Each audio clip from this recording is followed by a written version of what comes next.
الحمد لله نحمده ونستعينه ونستغفره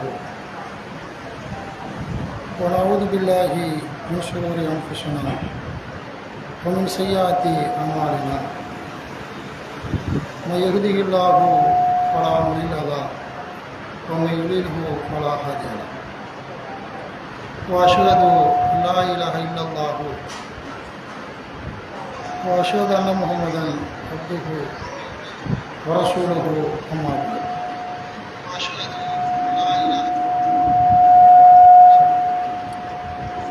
أعوذ بالله من الشيطان الرجيم بسم الله الرحمن الرحيم يا أيها الناس اتقوا ربكم الذي خلقكم من نفس واحدة وخلق منها زوجها وبث منهما رجالا كثيرا ونساء واتقوا الله الذي تساءلون به والأرحام إن الله كان عليكم رقيبا اللهم صل على محمد كما صليت على إبراهيم وعلى آل إبراهيم إنك حميد مجيد اللهم صل على محمد كما باركت على إبراهيم وعلى آل إبراهيم إنك حميد مجيد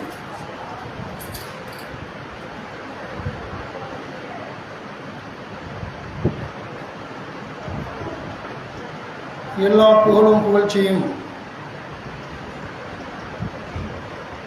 இவ்வுலகத்தை படைத்து பரிபாலிக்கின்ற ஏக இறைவனாம் அல்லாஹ் சுப்ஹானஹு வ தஆலாவுக்கு புகழியாவும் புகழ்ச்சியும் உரித்தாகட்டுமாக. அடுத்து போற்றும் கண்மணி நபிகள் நாயகம் ஸல்லல்லாஹு அலைஹி வஸல்லம் அவர்களின் மீதும் அவர்களுடைய வாழ்க்கை நெறியை அவருடைய வழிகாட்டுதலை ஏகத்துவ முறையை சரியாக பின்பற்றிய உத்தம சத்திய சஹாபாக்கள் மீதும் நம்மீதும் நல்லோர்கள் மீதும் அல்லாஹ் ரப்புல் ஆலமீன் இந்த யௌமுல் ஜும்மாவுடைய தினத்திலே நம்மீது ஜும்மாவை கடமையாக்கி அளப்பெரிய அவனுடைய பேர் அருளை நன்மைகளை வாரி வழங்கி கொண்டிருக்கக்கூடிய இந்த நன்னேரத்தில் நாம் ஜும்மாவில் பங்கெடுத்து கொண்டிருக்கின்றோம். அல்ஹம்துலில்லாஹ். அல்லாஹ் ரப்புல் ஆலமீன் அவனுடைய அந்த அதிகமான நன்மைகளை அவன் வாக்களித்த நன்மைகளை நமக்கு தருவானாக என்ற பிரார்த்தனையோடு இந்த யௌமுல் ஜும்மாவுடைய முதல் உரையில் நான் தேர்வு செய்த தலைப்பு என்னவென்று சொன்னால், ஆகச் சிறந்த முனைவர் அல்லாஹ்வின் தூதர் நபிகள் நாயகம் ஸல்லல்லாஹு அலைஹி வஸல்லம் அவர்கள் என்ற தலைப்பில் அல்லாஹ்வுடைய வேதத்திலிருந்தும் அல்லாஹ்வுடைய தூதர் நபி பெருமானார் ஸல்லல்லாஹு அலைஹி வஸல்லம் அவருடைய வழிகாட்டுதலின் மூலம் ஒரு சில செய்தியை சொல்லிக்கொள்ள விரும்புகின்றேன். அல்ஹம்துலில்லாஹ். கண்ணியத்திற்குரியவர்களே, ஆகச் சிறந்த முனைவர் அல்லாஹ்வின் தூதர் நபி பெருமானார் ஸல்லல்லாஹு அலைஹி வஸல்லம் அவர்கள் என்ற தலைப்பு ஏன் தேர்வு செய்யப்பட்டது என்று சொன்னால், அல்லாஹ் ரப்புல் ஆலமீன் இறை செய்தியின் மூலமாக வஹீயின் மூலமாக நபிகள் நாயகம் ஸல்லல்லாஹு அலைஹி வஸல்லம் அவர்களை எல்லாம் வழி நடத்திய காரணத்தினால் அல்லாஹ் ரப்புல் ஆலமீன் அதனால் கொஞ்சம் சவுண்டு சேர்த்து பாருங்கள், ஒன்றும் பிரச்சனை இல்லை, நம்ம தினம் இருக்கிறோம், சப்தம் வருது, விசில் அடிக்கும். அப்போ இறை செய்தியின் மூலமாக எல்லாம் வழிநடத்தக்கூடிய காரணத்தினால் நபி பெருமானார் ஸல்லல்லாஹு அலைஹி வஸல்லம் அவர்கள் ஆகச் சிறந்த தலைவர், இறை தூதர், மிகப்பெரிய பேராசிரியர், ஆய்வாளர். உலகத்தில் என்னென்ன படிப்புக்கெல்லாம் முற்றுப்புள்ளி இல்லைன்னு சொல்கிறாலும் அல்லது படிப்பில் முற்றுப்புள்ளி பெற்றதாக அதற்கு இம்மது படிப்பு இல்லைங்கக்கூடிய அளவுக்கு ஒரு பட்டம் கொடுத்தாலும் கூட அதையெல்லாம் தூக்கி சாப்பிடக்கூடிய அளவுக்கு நபிகள் நாயகம் ஸல்லல்லாஹு அலைஹி வஸல்லம் அவருடைய அந்த அவங்களுடைய ஆன்மீக வாழ்க்கை, வாழ்வியல் வாழ்க்கை, இன்ன பிற எல்லா செயல்பாடுகளும் நபி பெருமானார் ஸல்லல்லாஹு அலைஹி வஸல்லம் அவருடைய திருமறை குர்ஆன் அல்லாஹ் குர்ஆனின் மூலமாக வழிநடத்திய காரணத்தினால்தான் ஆகச் சிறந்த ஆசிரியர், ப்ரொபோசர். ஆசிரியர் என்பது சாதாரண நிலையை கூட சொல்லலாம். ஒரு எலிமெண்ட்ரி ஸ்கூலில் 1 to 5வது வரைக்கும் உள்ள அந்த பள்ளிக்கூடத்தில் படித்து கொடுக்கக்கூடியவர் ஆசிரியர் தான்.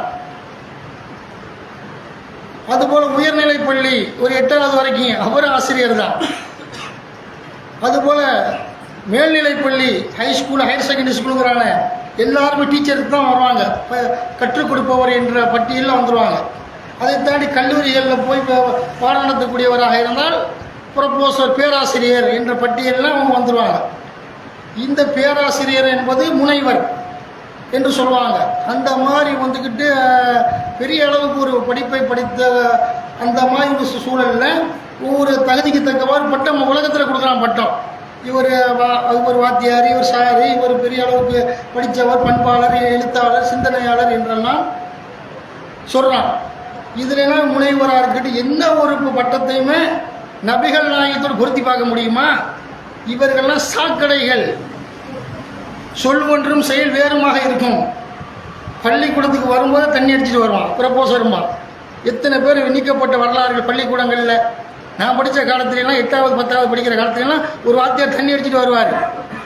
விலைக்கு விட்டாங்க. ஹெட் மாஸ்டர் என்னச்சா பிடிச்சி புதடியில் அடித்து கவர்மெண்ட் ஸ்டாஃபு. ஆனால் என்ன செய்யப்பட்டது? தண்ணி போதையில் தான் வருவார் என்று சொன்னால் இவரெல்லாம் என்ன டிகிரி வாங்கி என்ன செய்ய? அப்போ இவங்கெல்லாம் பின்னாடி தூக்கி வச்சிடணும். சரி, ஒரு நேர்மையாக இருக்கக்கூடியவங்க கூட சொல்ல ஒப்பிட முடியுமா? இந்த கெட்ட பழக்கம் இல்லாத ஒரு இருக்கிறார் வைத்துக்கணும், கற்பனைக்கு பீடி சிகரெட் அது இது எதுவுமே இல்லாத ஒரு நல்ல ஒரு ஆசிரியராக, முனைவராக, கல்லூரி பேராசிரியராக, தலைமை பேராசிரியராக இருக்கிறான்னு வைங்க. அல்லாஹ்வுடைய தூதரோடு எவரையும் ஒப்பிட முடியாத அளவுக்கு நபிகள் நாயகம் ஸல்லல்லாஹு அலைஹி வஸல்லம் அவர்களை திருமறை குர்ஆன் வழிநடத்தக்கூடிய துணிகளை பார்க்குறோம். அதனால தான் நபிகள் நாயகம் ஸல்லல்லாஹு அலைஹி வஸல்லம் அவர்கள் என்ற முனைவர் இறை செய்தி, அல்லாஹ் சொல்லக்கூடிய ஒவ்வொரு செய்தி மக்கள் மன்றத்தில் அறிவித்துக் கொண்டே இருந்தார்கள். 23 ஆண்டு கால குர்ஆன் அருளப்பட்டது. அந்த 23 ஆண்டு கால குர்ஆனுடைய வாழ்க்கையில் நபி பெருமானார் ஸல்லல்லாஹு அலைஹி வஸல்லம் அவர்கள் என்ன செய்கிறாங்க? ஒவ்வொரு காலத்துக்கு, சூழலுக்கு, நேரத்துக்கு ஏற்ப ஒவ்வொரு பாவங்களை தடுப்பதற்காக ஒரு விஷயத்தை அனுமதித்து இப்படி குர்ஆனுடைய வசனங்கள் அருளப்படக்கூடிய நேரத்தில் பேசுறீங்களா? நபிகள் நாயகம் ஸல்லல்லாஹு அலைஹி வஸல்லம் அவர்கள் என்ன செய்கிறாங்க? சத்த லேசாக பரவாயில்ல. நபிகள் நாயகம் ஸல்லல்லாஹு அலைஹி வஸல்லம் நமக்கு சொல்கிறாங்க, அந்த மாதிரி வழிநடத்தப்படும் அல்லாட்டு புறத்தில் இருந்து வழிநடத்தப்படக்கூடிய காரணத்தினால்தான் தலைச்சிறைந்த முனைவர் என்று ரசூலுல்லாஹி ஸல்லல்லாஹு அலைஹி வஸல்லம் அவர்கள் நம்ம அழைக்கிறோம். இப்போ நவீன காலத்தில் பெரிய பெரிய படிச்சிருக்கிறான், பண்பாளுங்கிறான்ல, எல்லாரும் பின்னாடி வைக்கப்பட வேண்டும் என்பதற்காகத்தான் நபிகள் நாயகம் ஸல்லல்லாஹு அலைஹி வஸல்லம் என்னமெல்லாம் போதித்தார்கள், எதையெல்லாம் சொன்னார்கள். விளங்கி கொள்ளணுமா இல்லையா? நபி பெருமானார் ஸல்லல்லாஹு அலைஹி வஸல்லம் அவர்கள் தொடாத எந்த துறைகள் இருக்கிறதா? மருத்துவத்துறை அல்லாஹ்வுடைய வழிகாட்டுகிறார்கள். நீதித்துறை நபிகள் நாயகம் ஸல்லல்லாஹு அலைஹி வஸல்லம் வழிகாட்டுகிறார்கள். சத்துணவுத்துறை ரசூலுல்லாஹ் வழிகாட்டுறாங்க. போக்குவரத்து துறை, என்னென்ன துறைகள்லாம் இருக்கிறதோ, இராணுவத்துறை, அதுபோல் ஆட்சித்துறை, எந்த துறைகளை எடுத்துக்கொண்டாலும் நபிகள் நாயகம் ஸல்லல்லாஹு அலைஹி வஸல்லம் அவருடைய வழிகாட்டத்தில் இருக்கக்கூடிய காரணத்தினால்தான் நம்ம என்ன செய்வோம்? அல்லாஹ்வுடைய தூதர் பெரிய பேராசிரியர், பெரிய பண்டிட் என்ற அளவுக்கு நபி ஸல்லல்லாஹு அலைஹி வஸல்லம் உண்மை எழுத படிக்க தெரியாது. ரசூல் ஸல்லல்லாஹு அலைஹி வஸல்லம் பற்றி குர்ஆன் என்ன பேசுது? உம்மி நபி, ஒன்றுமே தெரியாத நபி. குர்ஆன் வந்த பிறகு நபிகள் நாயகம் ஸல்லல்லாஹு அலைஹி வஸல்லம் உயர்ந்த இடத்துக்கு அல்லாஹ் கொண்டு போய் வைக்கிறான். தூதராக ஆக்கப்பட்ட பிறகு, ஏகத்துவத்தை சொன்ன பிறகு, நன்மையை தீமையை தடுக்கக்கூடிய அந்த காரியத்தை ரசூல் ஸல்லல்லாஹு அலைஹி வஸல்லம் செஞ்ச நேரத்தில் அல்லாஹ்வுடைய தூதரை அல்லாஹ் கண்ணியப்படுத்தி என்ன செய்கிறான்? அல்லாஹ் இந்த மக்களுக்கு வழிகாட்டக்கூடிய உஸ்வத்துல் ஹஸனாவாக, லக்கது கான லக்கும் ஃபீ ரசூலில்லாஹி உஸ்வத்துல் ஹஸனத்துன். ரசூலுல்லாஹ் யாரு? பெருமானார் ஸல்லல்லாஹு அலைஹி வஸல்லம் அவர்கள் இந்த மனிதகுல முழுமைக்குமே ஒரு உஸ்வத்துல் ஹஸனா, முன்மாதிரியாக, ரோல் மாடலாக அல்லாஹ் ஆக்கியிருக்கிறான் என்று சொன்னால் சிந்தித்து பார்க்க வேண்டும். அப்படிப்பட்ட அல்லாஹ்வுடைய தூதருக்கு அல்லாஹ் என்னமெல்லாம் சொல்கிறான்? ரசூலுல்லாஹி ஸல்லல்லாஹு அலைஹி வஸல்லம் அவர்கள்லாம் எப்படி தான் வழிகாட்டினாங்க? குர்ஆனில் அல்லாஹ் பேசுகிறான். அவருக்கு அருளப்பட்ட முதல் சூரா நபிகள் நாயகம் ஸல்லல்லாஹு அலைஹி வஸல்லம் அவர்கள் ஹிரா குகையில் இருந்த நேரத்தில் முதல் சூரா என்ன? இக்ரா நபியா அருளப்படுது. ஜிப்ரீல் கட்டிப்பிடிச்சி ஓதி கொடுக்குறாருல, அந்த மாதிரி ஜிப்ரீல் அலைஹிஸ்ஸலாத்து வஸ்ஸலாம் அவர்கள் ரசூலுல்லாஹ் நபியா தேர்ந்தெடுத்த உடனே இறுக்கி அணைத்து கட்டிப்பிடித்து ஓது வசனம் என்ன? 96வது அத்தியாயத்தினுடைய 5 வசனங்கள், 1 முதல் 5 வசனங்கள் சொல்லக்கூடிய செய்தி என்ன? இக்ரா பிஸ்மி ரப்பிக்கல் லதீ ஹலக். முகமதே, படைத்த உமது இறைவனின் பெயரால் ஓதுவீராக.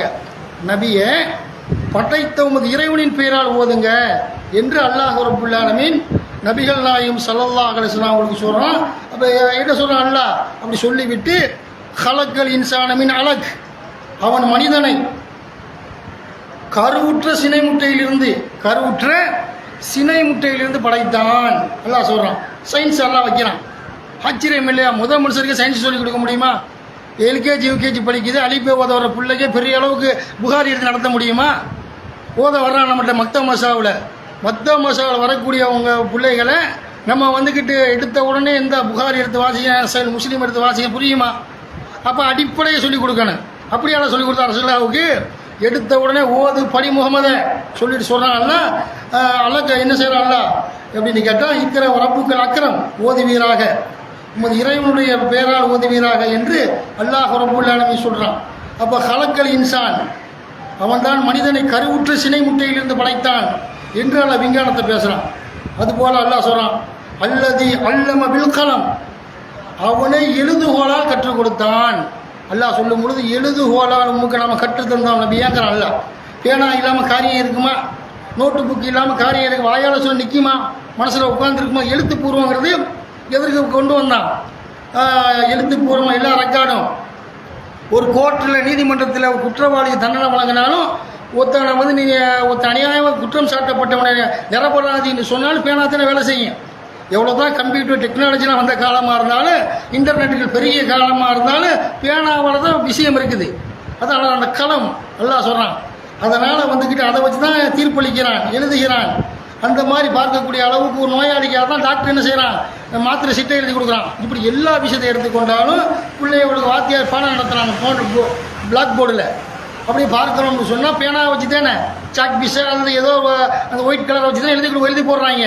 அப்போ அல்லாஹ் எழுதுகோலால் நபியை உங்களுக்கு நம்ம கற்றுத்தந்தோம் என்று அல்லாஹ் என்ன செய்யறான் அப்படின்னு கேட்டால், நபிகள் நாயகம் ஸல்லல்லாஹு அலைஹி வஸல்லம் உங்களுக்கு சொன்ன அல்லதி அல்லம பில் கலம், அவனை எழுதுகோலால் கற்றுத்தந்தான் நபியே என்று அல்லாஹ் சொல்லி காட்டக்கூடிய விஷயத்தை பார்க்குறோம். அல்லமல் இன்சான மாலம் யஅலம், மனிதன் அறியாதவற்றையெல்லாம் அவனுக்கு நான் கற்றுக் கொடுத்தேன் என்று அல்லாஹ் ரப்புல் ஆலமீன் சொல்லி காட்டுகிறான் என்று சொன்னால் சிந்தித்து பாருங்க.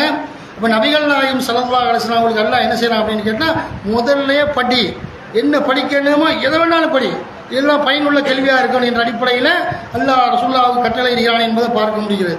அதனால தான் ரசூலுல்லாஹி அலைஹி வஸல்லம் அவர்கள் நம்ம என்ன சொல்கிறோம், உலக வாழ்க்கையில் பொருத்தி பார்த்தீங்க, என்னடா முனைவர் கெட்ட செயல் இல்லாத எவனாக இருக்கிறான், ஏதாவது ஒரு தண்ணிக்கோ இப்போ போதைக்கோ ஏதோ பொம்பளை விஷயத்தில் எதுக்கு அடிமை இல்லாதவனாக இருக்கிறானா? நபிகள் நாயகம் ஒரு பரிசுத்தமானவர் என்ற அடிப்படையில் மார்க்க நமக்கு சொல்கிறது என்று சொன்னால் அல்லாஹ்வுடைய தூதரை சிந்திச்சு பார்க்கணும். அதுபோல் அல்லாஹ் இன்னும் சொன்னா பாருங்கள், திருமறை குர்ஆனில் 55வது அத்தியாயத்தில் 1வது இறைவசனம், அர் ரஹ்மான் அல்லமல் குர்ஆன், அளவற்ற அருளாளன் திருமறை குர்ஆனை கற்றுக் கொடுத்தான். அல்லாஹ் சொல்றான், குர்ஆனை அல்லாஹ்வை நான் கற்றுத்தந்தேன் என்று அல்லாஹ் சொல்லி காட்டக்கூடிய நிகழ்வை பார்க்குறோம். ஹலக்கல் இன்சான், மனிதனை அவன் படைத்தான். மனிதனை படைச்சி உனக்கு வேண்டிய எல்லா அறிவு திறனையும் வைத்து உனக்கு எல்லா வாழ்வியல் விஷயங்கள், படிப்புகள், இன்ன பிற எல்லா செயல்பாட்டையும் நான் கற்றுத்தந்தேன் என்று அல்லாஹ் சொல்லி காட்டக்கூடிய விஷயத்தை பார்க்குறோம். அல்லமஹுல் பயான், விளக்கும் திறனை அவனுக்கு நாம் கற்றுக் கொடுத்தோம். சும்மா வந்துக்கிட்டு என்ன பட்டிச்சு மண்டையில் ஏற்றுறது ஒரு அது ஒரு பெரிய ஒரு தியாகம் தான். ஏற்றின செய்திகளை மக்கள் மன்றத்தில் சொல்ல வேண்டும் என்று சொன்னால் அதற்கு உண்டான திறமையெல்லாம் கொடுக்கணும்ல. அந்த திறனை எழுத, படிக்க, சிந்திக்க, மக்களுக்கு நன்மையை தீமையை தடுக்க, அந்த மாதிரி எல்லா விவகாரத்தையும் அல்லமஹுல் பயான், விளக்கும் திறனை மனிதனாகி அவனுக்கு நாம் கற்றுக் கொடுத்தோம் என்று அல்லாஹ் சொன்னான். அல்லாஹ் தான் என்ன செய்யறான், ரப்புல் ஆலமீன் மனிதனுக்கு படைத்து பகுத்தறிவாளனா அவனை ஆக்கி நல்லதை கெட்டதை உணர வைத்து எல்லாத்தையும் எல்லாம் கற்றுக் கொடுக்கக்கூடியவனாக அல்லாஹ் அந்த அளவற்ற அருளாளன் இருக்கிறான் என்று மார்க்க நமக்கு சொல்லக்கூடிய விஷயத்தை பார்க்குறோம். அதுபோல் அல்லாஹ் அடுத்து சயின்ஸை பேசுகிறான் பாருங்க. அஷ்ஷம்ஸ் வல் கமர் பி ஹுஸ்பான், சூரியனும் சந்திரனும் கணக்கின்படி இயங்குகின்றன நபியேங்கிறான் அல்லாஹ். அப்போ விஞ்ஞானத்தெல்லாம் பேசுகிறான். சூரிய சந்திரனா என்னன்னு தெரியாது, சும்மா ரொட்டியை வாழ்த்துற அப்படின்னு நினச்சாங்க. சும்மா ரொட்டியை கோதுமை ரொட்டியை ஒட்டி வச்சிருக்கிறாங்கன்னு நினச்சான். அந்த மாதிரியெல்லாம் அப்படி திருக்குறள்லாம் பாடலும் படிக்கப்பட்டிருக்குது. சந்திரனை பாம்பு தீண்டது அளவுக்குலாம் ஒரு ரொட்டியுமாய் கற்பனை பண்ணாங்க. அப்படியா? அல்லாஹ் குர்ஆனில் சொல்லி காட்டக்கூடிய செய்தி என்ன? அல்லாஹ் ரப்புல் ஆலமீன் சொல்லி காட்டுறான், சூரியன் நான் படைத்தேன், சந்திரனை நான் படைத்தேன், நட்சத்திரங்களை நான் படைத்தேன், எல்லாம் ஒவ்வொரு கால்குலேஷன் படி இயங்குகிறது என்று அல்லாஹ் சொல்லி காட்டக்கூடிய விஷயத்தை பார்க்குறோம்.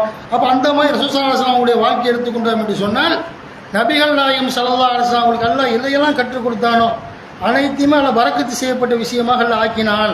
எல்லா செய்தியிலையும் நம்ம பார்க்க முடிகிறது. அதுபோல் அல்லாஹ் ரப்புல் ஆலமீன் நபிகள் நாயகம் ஸல்லல்லாஹு அலைஹி வஸல்லம் அவர்களை பற்றி அல்லாஹ் சொல்லும் பொழுது 62வது அத்தியாயத்தினுடைய 2வது இறைவசனம், ஹுவல்லதி பஅஸ ஃபில் உம்மீன ரசூலம் மின்ஹும் யத்லு அலைஹிம் ஆயாத்திஹி வ யுஸக்கீஹிம் வ யுஅல்லிமுஹுமுல் கிதாப வல் ஹிக்மா வ இன் கான மின் கப்லு லஃபீ ضلال முபீன். அவனே எழுத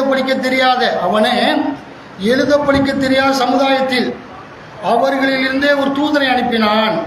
அல்லாஹ் சொல்றான், அவர் அவனது வசனங்களை மக்களுக்கு கூறுவார். அல்லாஹ் சொல்றான், அவர் தனது வசனங்களை தெளிவுபடுத்துவார், அந்த மக்களை பரிசுத்தப்படுத்துவார். அல்லாஹ் சொல்றான்.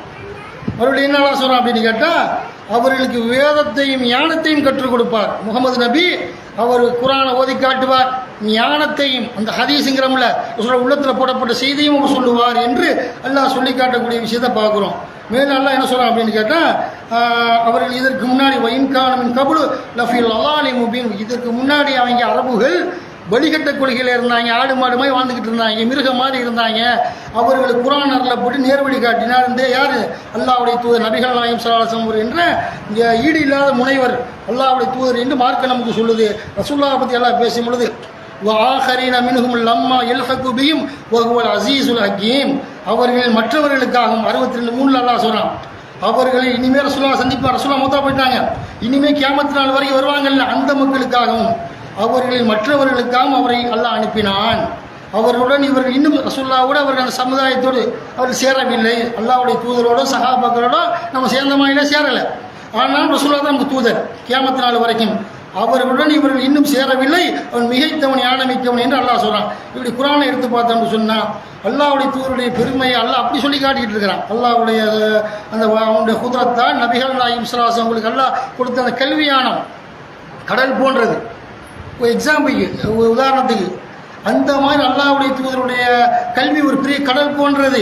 நம்ம கல்வியெல்லாம் கடலில் ஒரு கையை விட்டு அந்த தண்ணி அப்படி சொட்டு வரும்ல, ஒரு விரலை விட்டு எடுத்து, அந்த மாதிரி நம்ம கல்வி என்று சொன்னால் சிந்தித்து பார்க்கணும். இப்போ அல்லாஹ்வுடைய கல்வி என்பது கடல் மாதிரி, ரசூலுல்லாஹ்வுடைய கல்வின்றா உதாரணத்துக்கு ஒரு கையில் கடல் தண்ணியில் சொட்டு விட ஒரு சொட்டு விடும்ல, தண்ணிக்குள்ள ஒரு கையை விட்டு அப்படி எடுத்தால் ஒரு சொட்டு வடியும். அந்த மாதிரி ரசூலுல்லாஹ்வுடைய கல்வி அல்லாஹ்வோடு ஒப்பிடும் பொழுது, அப்போ அல்லாஹ் நிகரற்றவன், அவனுடைய அறிவு என்பது வேறு, அவன் தனித்து வழங்கக்கூடியவன் அல்லாஹ். அப்போ அந்த மாதிரி இருக்கக்கூடிய நேரத்தில் நபிகள் நாயகம் ஸல்லல்லாஹு அலைஹி வஸல்லம் அவங்க அதுக்கு மாதிரி இப்ராஹிம் நபியை துவா செய்கிறாங்க. அவங்க வாழ்ந்த காலத்தில் அல்லாஹ் சொல்கிறான் பாருங்களேன், ரசூல் ஸல்லல்லாஹு அலைஹி வஸல்லம் உடைய கல்விக்காக என்ன செய்கிறாங்க? இப்ராஹிம் நபி கேட்குறாங்க, ரப்பனா வபஅஸ் ஃபீஹிம் ரசூலம் மின்ஹும் யத்லு அலைஹிம் ஆயாத்திக வ யுஅல்லிமுஹுமுல் கிதாப வல் ஹிக்மத வ யுஸக்கீஹிம் இன்னக அன்தல் அஸீஸுல் ஹக்கீம். 2வது அத்தியாயத்தில் 129வது இறை வசனம், எங்கள் இறைவா, எங்கள் வழித்தோன்றல்களான அவர்களிலிருந்து அவர்களுக்காக ஒரு தூதரை அனுப்புவாயாக, அவர் உனது வசனங்களை ஓதி காட்டுவார், அவர்களுக்கு கூறுவார், உனது வசனங்களை குரானை அவர்கள் ஓதி காட்டுவார், வசனங்களை அவர்களுக்கு அந்த சமுதாயத்துக்கு வேதத்தையும் ஞானத்தையும் கற்றுக் கொடுப்பார், அவர்களை தூய்மைப்படுத்துவார், நீயே மிகைத்தவன் ஞானமிக்கவன் என்று இப்ராஹிம் நபி துவா செய்கிறாங்க. வாழ்ந்த காலத்தில் ரசூல் ஸல்லல்லாஹு அலைஹி வஸல்லம் அல்லா நபியை தேர்ந்தெடுக்க வேண்டும் என்பதற்காக என்ன செய்கிறாங்க? அவங்க பொதுவாக துவா செய்கிறாங்க. ரசூல் ஸல்லல்லாஹு அலைஹி வஸல்லம் அவங்களை அல்லாஹ் வந்து ரசூலுல்லாஹ் அவங்களுக்கு கொடுக்கப்பட்ட வேதத்தையும் சொல்லப்பட்டு இருக்குதுல்ல, இப்ராஹிம் நபி மூசாக்கெல்லாம் கொடுக்கப்பட்ட வேதத்திலேயுமே நபிகள் நாயகம் வருவார் என்று முன்னறிவிப்பு செய்யப்பட்ட காரணத்தினால் இப்ராஹிம் நபி துவா செஞ்சாங்க என்பதை பார்க்குறோம்னு சொன்னால், ரசூலுல்லாஹ்வுடைய கல்வி என்பது சாதாரண விஷயம் இல்லை. தொழுகை ரசூலுல்லாஹ்வை பார்த்தா நம்ம தொழுகிறோம், நோன்பு ரசூலுல்லாஹ் காட்டி தந்த அடிப்படையில் தான் எல்லா விஷயத்தையுமே நபிகள் நாயகம் ஸல்லல்லாஹு அலைஹி வஸல்லம் கல்வியை அவங்க வச்சு தான் நம்ம என்ன செஞ்சுருக்கிறோம், அறிந்து கொள்ள முடிகிறது என்பதை புரிந்து கொள்ள வேண்டும். நபிகள் நாயகம் ஸல்லல்லாஹு அலைஹி வஸல்லம் கல்வி என்பது எப்படிப்பட்ட கல்வி, எப்படிலாம் மக்களுக்கு சொல்லிக் கொடுக்குறாங்க. அந்த அளவுக்கு ரசூல் ஸல்லல்லாஹு அலைஹி வஸல்லம் பெருமானாருடைய அந்த அந்த டீச்சரை பற்றி ஒரு மாணவர்கள் வர்ணிக்க முடியுமா? இப்போ கண்ட என்ன செய்யலாம், வெளியே வருவான், பள்ளிக்கூடத்தில் காலேஜ் வெளியே வந்து காலேஜாக இருந்தால் அங்கேயே வாத்தியார் கேலி பண்ணுவான், கிண்டல் அடிப்பான். பள்ளிக்கூடங்களாக இருந்தால் வாத்தியார் கிண்டல் அடிப்பான், பட்டப்பேரால் அழைப்பான், அந்த மாதிரிலாம் பார்க்க முடிகிறது என்று சொன்னால் ஒருவருடைய குணநலன்களை வச்சு அவனை மதிப்பிடுறோமா இல்லையா? ஒரு வாத்தியாராக இருக்கட்டும், நீதிபதியாக இருக்கட்டும், உலகத்தில் பெரும் என்ன அளவுக்கு ஆய்வாளராக இருக்குது, ஆய்வாளர் போலீஸை சொல்ல வரல, அவனையும் சேர்த்துக்கிறான், பெரிய பெரிய அளவுக்கு ஆய்வு செய்கிறான்ல, அந்த அளவுக்கு பிஹெச்டி பண்ணுறான்ல, எவ்வளோ எடுத்துக்கிட்டாலும் யார் மக்களுக்கு நல்லது செய்கிறாங்க, பயங்கரமான தன்னளவு நல்லா சரியாக இருக்கான்னு சொல்ல முடியுமா? நபிகள் நாயகத்தை சொல்கிறாங்களே, நபிகள் நாயகம் ஸல்லல்லாஹு அலைஹி வஸல்லம் அவங்கள்ட்ட சம வயதுடைய யார் அறிவிக்கிறார், மாலிக் இப்னு ஹுவைரி சொல்கிறார், நபிகள் நாயகம் ஸல்லல்லாஹு அலைஹி வஸல்லம் சில இளைஞர்கள் போய் 20 நாட்கள் தங்குனா நபிகள் நாயகம் ஸல்லல்லாஹு அலைஹி வஸல்லம் அவர்களை நாங்கள் பார்த்தோம். அவர்களை எப்படி நாங்கள் பார்த்தோம் என்று சொன்னால், பெருமானார் அவர்கள் இரக்க குணமுடையவராக பார்த்தோம். முகமது நபி அவர்களை மென்மையானவர்களாக நாங்கள் பார்த்தோம். 20 நாளில் ஒரு நாளில் சாயம் எடுத்துரும். இப்போ நான் ஒரு நாள் ஊரில் தங்குறேன்னு வைங்க, என் கேரக்டர்லாம் தெரிஞ்சு போயிடும், முக்கால்வாசி தெரிஞ்சு போயிடும். 3 நாள் இருந்தால் ஜிப்ரில் பாயா, அவரை ஜிப்ரில் ஆலிம்சா தெரியுங்க அப்படின்ட்டு இப்போ சொல்லிடுவீங்க. அப்துல் ரஹ்மான் இவன் தெரியுங்க, முஸ்தபாவான்றீங்க. ஆனால் 1 மணி நேரத்தில் சாயம் வெளுக்குன்னு சொன்னால் நபிகள் நாயகத்தோடு 20 நாட்களில் நான் கல்வி கற்க போனோம். ரசூலுல்லாஹ்வுடைய சொல், செயல், அங்கீகாரம், அவருடைய வாழ்க்கை எல்லா விஷயமே எப்படி இருந்தது என்று சொன்னால் அந்த அளவுக்கு பெருமானார் ஸல்லல்லாஹு அலைஹி வஸல்லம் மென்மையானவர்களாக, இரக்க குணம் கொண்டவர்களாக நபிகள் நாயகம் ஸல்லல்லாஹு அலைஹி வஸல்லம் நாங்கள் பார்த்தோன்னு சொல்கிறாங்கன்னு சொன்னால் சஹாபாக்கள்லாம் சிந்திச்சு பாருங்க. ஏதாவது ஒரு குணம் வெறுக்கணும்ல, இல்லை வெறுக்கு ஏதாவது ஒன்று முகம் சொல்லிப்பான், திட்டுவான், பேச உட்கார்றாம்மா, சொல்லுபடி சேட்டை பண்ணா, வாத்தியாராக இருக்கட்டும் யாராக இருக்கட்டும், அவன் சேட்டை பண்ணும்போது கண்டிக்க தானே செய்வான். அப்படி கூட சொல்ல செய்யலை, அந்த அளவுக்கு மென்மையாக இருந்தாருன்னு சொல்கிறாங்க. அதுதான் ரசூலுல்லாஹி அந்த மாதிரி என்ன செய்கிறாங்கன்னு கேட்டால் நபிகள் நாயகம் ஸல்லல்லாஹு அலைஹி வஸல்லம் அவர்கள் அப்படி அவங்க 20 நாளுக்கு தங்கின போகிற ரசூலுல்லாஹ் பார்க்குறாங்க. அவங்களுடைய அந்த உளவியல் ரீதியாக ரசூலுல்லாஹ் அவங்களை பார்க்குறாங்க. என்ன தம்பிகளா என்ன செய்யுதுன்னு விசாரிச்சு விட்டு உங்கள் பொண்டாட்டி பிள்ளைலாம் எப்படி வாப்பா அம்மாலாம் விசாரிச்சுட்டு நீங்கள் வீட்டுக்கு போங்க, இனிமேல் தாக்கு பிடிக்காது, குடும்ப யாகம் வந்துடுங்கிற அளவுக்கு அவங்களோட சுசலாசனம் அவர் எங்கள் குடும்பத்தை பற்றி விசாரித்தாங்க. நாங்களும் சொன்னாங்கிறாங்க. அது சொன்னப்பட்ட பிறகு சொன்னாங்க, நீங்கள் வீட்டுக்கு போய் குடும்பத்தாருக்கு மார்க்கத்தை சொல்லுங்கள். எப்படி சொல்லுங்கள்? நபிகள் நாயகமாகிய என்னை எவ்வாறு தொலைக்கண்டீர்களோ அவ்வாறே தொழுகுங்கள். அப்படியே குடும்பத்தில் சொல்லுங்கள். பொண்டாட்டி பிள்ளைக்கெல்லாம் பிள்ளைய ஏவுங்க அப்படிங்கிறாங்க. உங்களை வாங்கு சொல்லப்பட வேண்டும். அப்படி வாங்கு சொல்லப்பட்டால் உங்களில் பெரியவர் ஒரு ஆள் இக்காமத்து சொல்லுங்கள், உங்களில் பெரியவர் வந்து வாங்கு சொல்லி இக்காமத்து சொல்லி உங்களில் பெரியவರಿಗೆ தொழுகை நடத்தட்டும். அப்படி அல்லாஹ்வுடைய தூதர் அவர்கள் சொல்லக்கூடிய செய்தியை பார்க்குறோம். மற்ற அறிவிப்புகள் எடுத்துக்கிட்டோம்னா உங்களை மார்க்கம் தெரிஞ்சவங்க, குர்ஆனை நன்கு ஓத தெரிந்தவர்கள் சொன்னாங்க. இன்னும் சில அறிவிப்புகளை பெருமானார் சொல்லும் பொழுது உங்களை ஹிஜ்ரத் பண்ணி வந்திருக்கிறாங்கன்னு வைங்க, மக்காவுடைய மதீனாவுக்கு, அதில் முதல்ல ஹிஜ்ரத் பண்ணி வந்தவங்களை தொழுகை நடத்த சொல்லுங்கள். அல்லது அதற்கப்புறம் அதற்கு அடுத்தடுத்து வந்து ஹிஜ்ரத் பண்ணி வந்தவங்கன்னா அல்லாஹ்வுடைய தூதர் விளக்கக்கூடிய விஷயத்தை பார்க்குறோம். அப்போ அல்லாஹ்வுடைய தூதருடைய வாழ்க்கையை நம்ம பார்க்குறோம். பெருமானார் ஸல்லல்லாஹு அலைஹி வஸல்லம் உடைய வாழ்வியல் தத்துவங்கள் அப்படி இருந்தது. அந்த மாதிரி எதை சொல்லிட்டாங்க. இப்போ நான் அந்த காசாவை பற்றி பேசுகிறதுக்கான இப்போ முடிந்த உரையை ஃபஸ்ட்டு உரையை முடிக்க போகிறேன். ஏன்னா இதெல்லாம் அரை மணி நேரத்தில் உங்களுக்கெல்லாம் ஒரு ரசூலுல்லாஹ் முனைவர்னு விளக்க முடியுமா? அரை மணி நேரத்தில் ரசூலுல்லாஹ் முனைவராக இருந்தாங்க வஹி அடிப்படையில் எப்படி உங்களுக்கு விளக்க முடியும்? ஒரு செய்தி 2 செய்திகளை முடிச்சுக்கிட்டு காசாவை பற்றி முக்கிய செய்திகள் இருக்குது. அதனால் ரசூலுல்லாஹ் சொல்கிறாங்க, அல்லாஹ்வுடைய தூதரை வந்துட்டு என்ன செய்கிறாங்க அப்படின்னு கேட்டால், ஒரு பெண்மணி ரசூலுல்லாஹ்ட்ட வர்றாங்க. அல்லாஹ்வுடைய தூதரை ஆயிஷா நாயகி இருக்கிறாங்க. நான் வந்து எனக்கு வந்து மாதவிடாய் வந்து விட்டது, மாதவிடாய் தூய்மை அடைந்து விட்டால் நான் என்ன செய்யணும், சட்டம் சொல்லுவேன்னு கேட்குறாங்க. அப்போ ரசூலுல்லாஹ் சொல்கிறாங்க, அப்படியா நீ மாதவிடாய் முடிஞ்ச பிறகு குளிச்சு தொழுகணும்ல, குளித்த பிறகு நீ ஒரு கஸ்தூரி எடுத்து ஒரு பஞ்சை எடுத்து என்ன செய்ய, பஞ்சை வச்சு தூய்மைப்படுத்தி கொள்ளுங்கிறாங்க. அந்த அம்மா கொஞ்சம் விவரம் இல்லாத அம்மா, எங்களை எப்படி தூய்மைப்படுத்துறது அப்படின்னு கேட்குறாங்க. மாதவிடாய் தூய்மைப்படுத்தும் பொழுது அப்போ ரசூலுல்லாஹ் சொல்கிறாங்க வந்துக்கிட்டு, இல்லைம்மா அதை சுத்தப்படுத்திக்கம்மா, என்ன குளித்த பிறகு பஞ்சை எடுத்து கஸ்தூரி நறுமண பொருளை வச்சு தூய்மைப்படுத்தி கொண்டவொன்னே மறுபடியும் நம்ம கேட்குது. ரசூலுல்லாஹ் சொல்லுவாங்க உன் மறைவிடத்தில் வைத்து கொள்ளுங்கிறாங்க. அந்த அம்மாவுக்கு கேட்கல. அப்போ ரசூலுல்லாஹ் சொல்லுவாங்க சுபஹான் அல்லாஹ் தூயவன் அப்படின்னோடனே ஆயிஷா நாயகி பக்கத்தில் இருந்தாங்க. ஆயிஷா நாயகி அவர் சொல்கிறாங்க, அதை புரிந்து கொண்டு வாங்கம்மான்னு கூப்பிட்டு ஆயிஷாவை நான் விளக்கினேன். இந்த மாதிரி பஞ்சை எடுத்து அந்த மாதிரி வந்து குளித்த பிறகு சுத்தப்படுத்தி அதில் கஸ்தூரியை வச்சு மறைவிடத்தில் பையமா கொஞ்சம் நறுமணமாக இருக்குன்ற அடிப்படையில் ஆயிஷா நாயகி விளக்குறாங்க. ரசூலுல்லாஹ் என்ன செய்கிறாங்க, இடம் பொருளுக்கு தக்கவாறு பொம்பளைகிட்ட போய் ஓவர் செக்ஸாக பேச முடியுமா? அந்த பொம்பளை புரிஞ்சிக்கிற முடியல சக்தியில் சகாபிய பெண்ணுக்கு, அந்த பெண்ணுக்கு. அப்போ ஆயிஷா நாயகி விளங்க வைத்தார் என்று சொன்னால் சிந்திச்சு இன்றைக்கு என்ன செய்வாங்க, கல்லூரிகள்லாம் ரொம்ப அழகா, நான் 8வது 9வது படிக்கும் போது என்ன செய்வாங்க, அந்த மாதிரி சயின்ஸில் பாடம் வரும். அந்த விந்தணு பாடத்தை வாத்தியார் விளக்குமா, அந்த சடல வயசுலேயே என்ன செய்வாங்க, பயிலுக்கு சின்ன அளவு விளக்கி காட்டுவான் சயின்ஸ் வாத்தியார்னு சொன்னால். நம்ம கல்லூரியில் காலேஜில் பெண்ணூறு ரூபாய் வழக்கமாக 400 ரூபாய் சொல்லுங்கன்னு கேட்பான். அந்த செக்ஸ் ரீதியில் பேசும் பாலியல் உணர்வை தூண்டும் போது கல்லூரிகளில் பேசும்பொழுது அந்தந்த படிக்கிறாங்க. சயின்ஸ் ரீதியில் படிக்கும் பொழுது ஒவ்வொரு அட்டை வரைக்கும் பேசுவானா, இன்னைக்கு கேட்பான் சொல்லுங்கண்டு. அப்போ இப்படி என்ன பேசுவேன் நபிகள் நான் எப்படியா ரத்தினம் சுருக்கமாக சொல்ல வேண்டியதை கரெக்டாக சொன்னாங்க. மார்க்கத்தில் உள்ளே வேண்டியது பெருமானார் ஸல்லல்லாஹு அலைஹி வஸல்லம் ஒரு ஆம்பளைக்கு தக்கவாறு பொம்பளைக்கு தக்கவாறு அல்லாஹ்வுடைய அழகான முறையில் மார்க்கத்தில் எடுத்து வைத்தார்கள் என்பதை உணர்ந்து கொண்டு இன்ஷா அடுத்தடுத்த சந்தர்ப்பத்தில் வெவ்வேறு தலைப்புகளை பேசுவோம் என்று சொல்லி இது முழுமையாக பேசி முடிக்கல. ஒரு சின்ன துளி ஒரு துணுக்க பேசியிருக்கிறேன் என்பதை புரிந்து கொண்டு நபிகள் நாயகம் ஒரு பெரிய ஒரு பண்டிட் என்பதை அல்லாஹ்வால் அங்கீகரிக்கப்பட்ட வகி மூலமாக உள்ள பெரிய முனைவர்களுக்கெல்லாம் பெரிய முனைவர் ப்ரப்போசர் என்பதை உணர்ந்து கொண்டு அல்லாஹ் சொன்னமாய் வாழ்வோம் என்று சொல்லி இன்றைய ஜும்மாவுடைய முதல் உரையை நிறைவு செய்கிறேன். யா அய்யுஹல்லதீன முத்தகுல்லாஹ ஹக்க துகாதிஹி வலா தமூதுன்ன இல்லா வ அன்தும் முஸ்லிமூன்.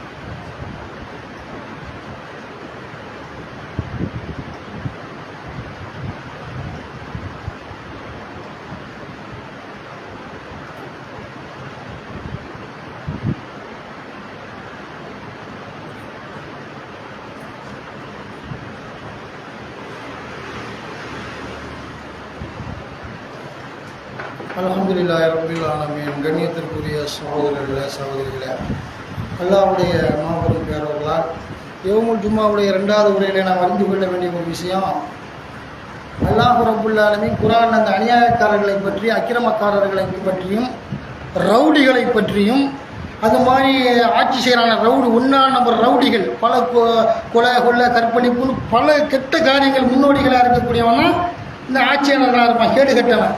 இந்த மாதிரி இந்த கொலை வெறி தாக்குதல் நடத்தக்கூடிய இந்த கேடுகட்டவர்களை பற்றி அல்லாஹ் பேசுகிறான். என்ன சொல்கிறான், முதல்ல அந்த வசனம் என்ன சொல்லுதுன்னு பார்த்துட்டு நம்ம விஷயத்தை பார்ப்போம். அல்லாஹ் இப்படி கேட்குறாங்க, அல்லாஹ் இருக்கிறானா ஏன்னா அப்படி கேட்குறா, இவ்வளோ அநியாயம் நடக்குத பாலஸ்தீனத்தில், அதையெல்லாம் அப்படி அல்லாஹ் பார்த்துக்கிட்டு இருக்கிறானே அப்படின்னா என்ன செய்கிறான், நம்ம ஒரு கேள்வி எழுப்புகிறோம். அந்த பச்சை குழந்தைகளை கொள்றாங்க, மருத்துவமனைகளின் மீது கொலை வெறி தாக்கு குண்டு முனையை போட்டு இது பண்ணுறான், அந்த மாதிரிலாம் பல்வேறு விஷயங்கள் செஞ்சுட்டு இருக்கிறானே. இந்த விவகாரமாக நம்ம என்ன செய்கிறோம், பல அடக்குமுறைகள் ஒடுக்குமுறைகளை செய்யும் பொழுது நம்ம என்ன செய்கிறோம், இந்தியாவிலையும் சங் பரிவார கூட செய்கிறோம். மேலை நாட்டில் அந்த அயோக்கியர்கள், எந்த அயோக்கியர்கள், திருட்டு நாய்கள், யார், பெஞ்சமின் நெதன்யாகு கூடிய ஒரு அந்த பேடி பையன் என்ன செய்கிறான் அப்படின்னு கேட்டால், முஸ்லீம்களை இடம் கொடுத்தவங்க சாதாரண விஷயம் வந்தவனுக்கு இந்த காலத்து இறக்கப்படக்கூடாதுங்கிறான்ல, இந்த மாதிரி இந்த கேடு கட்டவனுக்கு தான் இறக்கப்படக்கூடாது. என்ன முதல் உலகப் போல ஹிட்லர் குண்டு குவித்தான், எல்லாரும் 90% யூதர்களை குண்டு குவித்தான். அப்போ அவன் எழுதுறான், அவன் மக்கள்கிட்ட சொல்லிட்டு போகிறான், நான் ஃபர்ஸ்ட் வேர்ல்டு வாரில் நான் என்ன செய்கிறேன், நான் இவனை ஹிட்லர் என்ன செய்கிறான், யூத பயங்கரவாதிகளை கொண்டு குவிக்கிறேன், என்னை பற்றி நீங்கள் பிறகு என்ன கெட்டவன்னு சொல்லாதீங்க, ஒரு 10% யூதர்களை விட்டுட்டு போகிறேன், பிறகு நீங்கள் அதை பற்றி நீங்கள் செய்வீங்க, அவன் எப்படிப்பட்ட தில்லுமுள்ளுக்காரன் என்பவர்களுடைய எவ்வளோ பெரிய பொல்லாத அயோக்கியர்கள் என்பதை அறிந்து கொள்கிறீர்கள் என்பதற்காக பல மில்லியன் பேரை கொண்டுட்டு 10% விட்டுட்டு போனான். அந்த கேடுகட்ட வம்சாவளியில் வந்தவன் நெதன்யாகு கூடியவன், அவனுக்கு சப்போர்ட்டாக இருக்கக்கூடிய அமெரிக்காவில் இருக்கிறானே இவன், இந்த எலிமூச்சிக்காரன், இவெல்லாம் யார் பார்க்குறோம்னு சொன்னால் சிந்தித்து பார்க்கணும். அமெரிக்க அதிபர்லாம் இந்த டொனால்டு ட்ரம்ப் இவங்கெல்லாம் என்னன்னு கேட்டால் முஸ்லீம் அடிக்கு இனப்படுகொலை செய்யணும். அந்த அளவு காசாவை நினச்சா இன்றைக்கு நம்ம பிரியாணி சாப்பிடுவோம். ஒரு துளைக்கு நம்ம துளகம் முடிச்சு வெள்ளிக்கிழமை, திங்கக்கிழமை, ஞாயிற்றுக்கிழமையில் 7 நாளைக்கு 7 விதவிதமான சாப்பாடு அது கிடைக்குதா அந்த மக்களுக்கு? விதவிதமாக சாப்பிட்றோம். ஒரு நாளைக்கு 5-6 தேநீரை குடிச்சிக்கிறோம், ஆப்பிள் ஜூஸு, மாதுளை ஜூஸு, என்னென்ன அவரோட தேவைக்கு நம்ம பயன் அடைஞ்சிக்கிட்டு இருக்கிறோம்னு சொன்னால், இவங்க என்ன செய்கிறாங்க, அல்லாஹ் அவர்களுக்கு அந்த அநியாயக்காரர்களாக இருந்து கொண்டு காசாவில் இடம் கொடுத்தாங்க. வாடா அடித்து விரட்டப்பட்ட பிறகு பாலஸ்தீனியர்கள் இடம் கொடுத்தவங்கள என்ன துண்டக்கான துணியை ஓடுன்னு விரட்டான். குண்டு மலை புடைய வைத்து சிறுவர்கள், சிறுமிகள், முதியவர்கள் எல்லாம் கொண்டு குவித்து விட்டார்கள். இதை போர் நிறுத்துமாறு நம்ம சொல்லிக்கிட்டு இருக்கிறோம். ஐநா சபையில் கூட சொல்கிறான். அதுக்கு என்ன சொல்கிறாங்க பார்க்கறதுக்கு முன்னாடி அல்லாஹ் குர்ஆன்ல சொல்கிற அநியாயக்காரர்களையும் விட்டு வச்சிருக்கிறான். அல்லாஹ் 14வது அத்தியாயத்தினுடைய 42வது இறைவசனத்தை அல்லாஹ் சொல்லி காட்டுகிறான். வலா தஹ்ஸபன்னல்லாஹ காஃபிலன் அம்மா யஅமலு ஸாலிமூன் இன்னமா யுஅக்கிருஹும் லியௌமின் தஷ்கஸுல் ஃபீஹில் அப்சார். நபியே, அநீதி இழைத்தோர் செய்து கொண்டிருப்பதை உமது இறைவன் கவனிக்காதவன் என்று நபியே எண்ணி விடாதீர். பார்வைகள் நிலைகுத்தி நிற்கும் ஒரு நாளுக்காக, அந்த மறுமை நாளுக்காக, பார்வைகள் நிலைகுத்தி நிற்குமே அந்த மறுமை நாளுக்காகத்தான் அல்லாஹ் அவர்களை விட்டு வைத்திருக்கிறான், தாமதப்படுத்தியிருக்கிறான் என்று சொல்லிட்டு அல்லாஹ் சொன்னான். அந்த மறுமை நாளில் இந்த அநியாயக்காரர்களை எப்படி ஆவாங்க அப்படின்னு கேட்டால், முகுத்தீன முகுநீர் ஊசியும் வலாயிர் தத்து இலையும் தர்ஃபுகும் வஃபிதத்துக்கும் ஹவாவும். அந்நாளில் 14வது அத்தியாயத்தினுடைய 43வது இறைவசனம். அந்நாளில் தமது தலைகளை உயர்த்தியவராக தரிகிட்டு ஓடுவார்கள். தலையை ஊற்றிட்டு ஓடுவான். பூமியை பார்த்தா ஓடணும். எல்லாம் என் கதி என்னன்ட்டு என்ன செய்வான்? ஓடுவான். அவர்களின் பார்வையில் நிலைகுத்தி இருக்கும், தடுமாற்றத்தில் இருப்பாங்க. அவர்கள் உள்ளங்களும் செயலற்று போய்விடும் என்று நரகத்தை கொடுத்து அவங்களை ஏறி மிதிச்சு வேதனை செய்வதற்காக இப்படி ஒரு ஏற்பாடுக்காகத்தான் உலகத்தில் அவங்களை விட்டு வச்சிருக்கிறேன் நல்லா சொல்லி காட்டக்கூடிய நிகழ்வை பார்க்குறோம். அந்த மாதிரி இந்த அநியாயக்காரர்கள்லாம் கட்டேஷன் நல்லா பாடம் கூட்டி தான் சாவடிப்பான். அது வேற விஷயம். எல்லா மக்கள் நாயை மிச்சமாக மிதிச்சு தான் சாகடிக்கப்படுவான். சதாம் ஹுசேன் தூக்கில் போட்டான்ல, அவர் அதிகாரத்தில் இருந்தாரா? பொய்யை சொல்லி தூக்கில் போட்டீங்களா? அந்த மாதிரி இவனைங்க கண்டிப்பாக இவனையும் இந்த நெதன்யாகு கூடியவனையும், இந்த பெஞ்சமின் நெதன்யாகு அவனையும், இஸ்ரேலில் இருக்கிற பிரதமர் அவனையும், இந்த அமெரிக்கா டொனால்டு ட்ரம்ப் இவங்களுக்கெல்லாம் கண்டிப்பாக மக்கள் பாடம் போட்டுவார்கள். ஒரு நேரம் இருக்கிறது என்று புரிந்து கொள்ள வேண்டும். சரி, அப்படியான என்ன நடந்துக்கிட்டு இருக்குது? இப்போ பயங்கரமான முறையில் என்ன செய்கிறாங்கன்னு கேட்டால், அந்த மக்களை எல்லாம் கொண்டு போய்க்கிறான். இஸ்ரேலை பொறுத்த வரைக்கும் ஒரு வாரம் மாட்டிக்கிறான். அதில் எப்படின்னு எவ்வளோ பேர் பாதிக்கப்பட்டிருக்கிறாங்க? அந்த கடந்த அக்டோபர் மாதம் 7ஆம் தேதியில இருந்து 2023 வருஷத்துல இருந்து தொடக்கப்பட்ட ஒரே தாக்குதலில் வந்துக்கிட்டு 65,062 பேர் உயிரிழந்திருக்கிறார்கள்.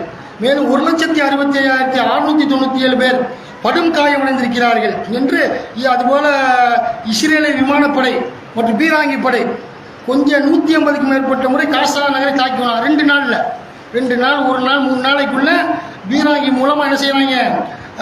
150க்கும் மேற்பட்ட முறை விமானப்படை பீராங்கி மூலமாக தாக்கியிருக்காங்க ரவுடிகள் என்பதை பார்க்குறோம். ஆட்சியாளர்கள் ரவுடிகள், இந்த ரவுடிகள் எல்லாம் சுட்டுக் கொல்லப்பட வேண்டும் நம்மகிட்ட அதிகாரம் இருந்தா இப்படி பார்க்குறோம். அதனால அப்படியெல்லாம் பயங்கரமாக சொல்கிறான். சரி, அப்படி இருக்கிறாங்க என்று சொன்னால் சரி, இப்போ என்ன செய்யறாங்க? இதை முதலமைச்சராக கண்டிக்கிறார். நம்ம திமுகவுடைய முதலமைச்சர்லாம் என்னுடைய இதை பயங்கரமாக கண்டிக்கக்கூடிய நிகழ்வை பார்க்குறோம். அவர் என்ன சொல்றாரு? காசாவில் நடந்து வரும் நிகழ்வுகளை கண்டு வார்த்தைகளால் விவரிக்க முடியவில்லைங்கிறார். அந்த அளவு அதிர்ச்சி அடைந்தேன்னு சொல்லிட்டு ஒவ்வொரு காட்சியும் மனதை உலுக்கியதுங்கிறார். பச்சிளம் குழந்தைகளின் அழுகுரல், பசியால் வாடும் குழந்தைகளினுடைய காட்சிகள், மருத்துவமனைகள் மீது நடத்தப்படும் குண்டு வீச்சுகள் போன்றவை எந்த ஒரு மனிதனுக்குமே வரக்கூடாது, எந்த ஒரு சமுதாயத்துக்கும் வரக்கூடாது என்று அந்த துன்பத்தை கண்டு நான் வியப்படைகிறேன். முதலமைச்சர், நம்ம திமுக முதலமைச்சர், தமிழ்நாட்டு முதலமைச்சர் சொல்றார். இந்தியா இது பற்றி பேச வேண்டும், உலகம் ஒன்றுபட வேண்டும் என்று சொல்லி இந்த கோரத்தை முடிவு கொண்டு வர வேண்டும் என்று நாம் அனைவரும் உடனடியாக செயல்பட வேண்டும். இந்த விஷயம் குறித்து முதலமைச்சர் அறிக்கை கொடுக்கிறார் எக்ஸ் தளத்தில் என்று சொன்னால், இந்த மாதிரி நல்லவங்க அந்த சங் பரிவார கூட்டம் மட்டும் அறிவிப்பு கொடுக்க மாட்டான். பாக்கி எல்லா பேரும் என்ன செய்வாங்க?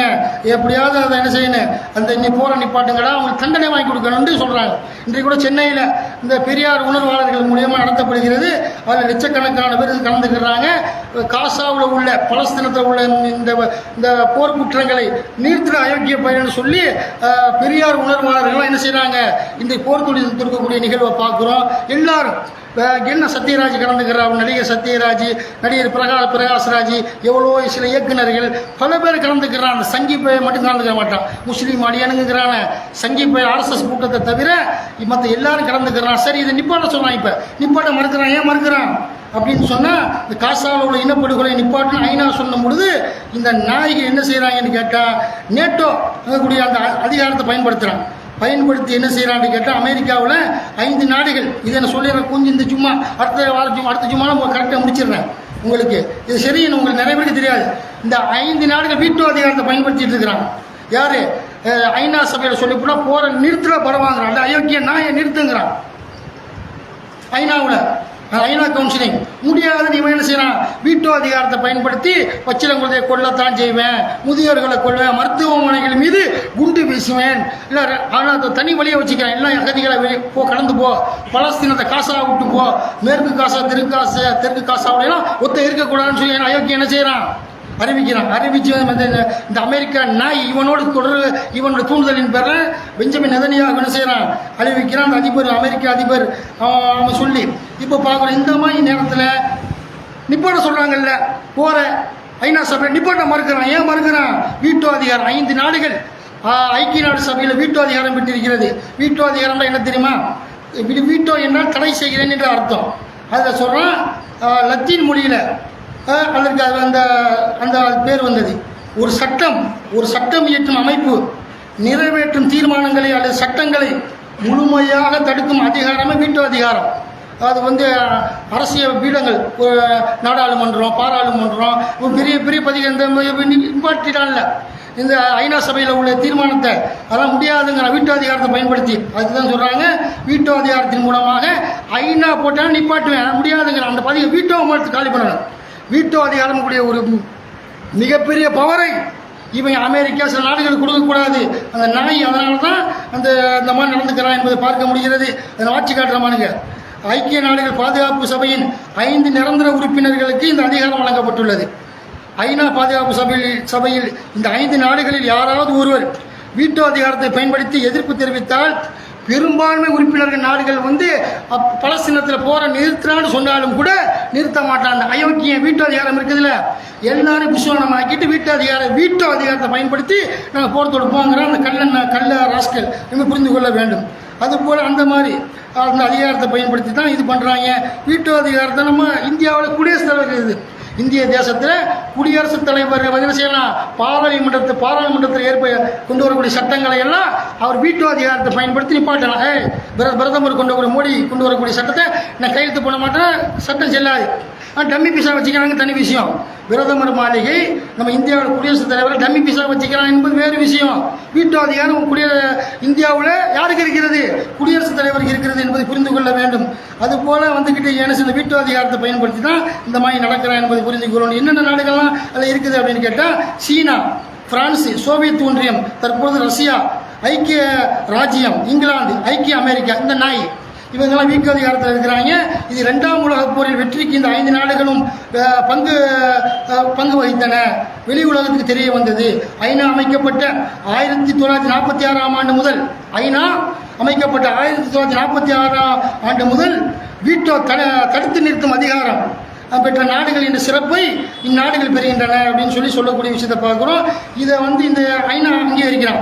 ஐநாவுடைய சட்டப்பிரிவு 27 இந்த சட்டங்கள்லாம் வரையறுக்கப்பட்டிருக்கிறது. வீட்டோ அதிகாரம் இருக்க வேண்டும் என்று சொல்லி இதனால் இந்த பயன்படுத்தி இன்னும் அடிப்பாங்கிறான்.